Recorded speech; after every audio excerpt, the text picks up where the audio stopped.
just very briefly, because it was also covered in the interview episode I did with Anna Lemke about addiction.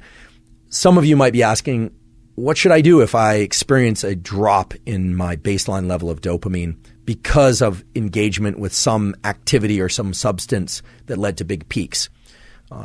Just to put some color and example on this, a few episodes ago I talked about a friend who I've known a long time. This is actually the child of a friend who has basically become addicted to video games. He decided, actually after seeing that episode with Anna, to do a 30-day complete fast from phone, from video games, and from social media of all kinds. He's now at day 29. He's really accomplished this.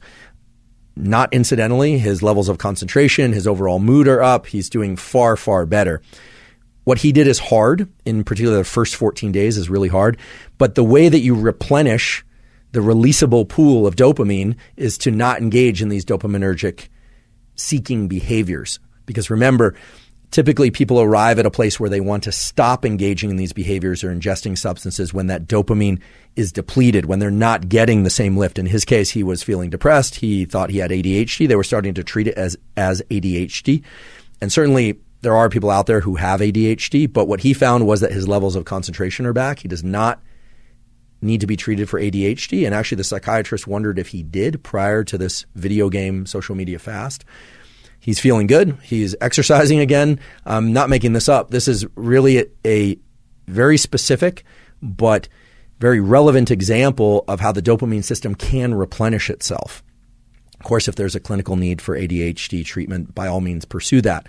But I think a lot of ADHD does go misdiagnosed because of this depletion in dopamine that occurs because of overindulgence in other activities and the drop in baseline.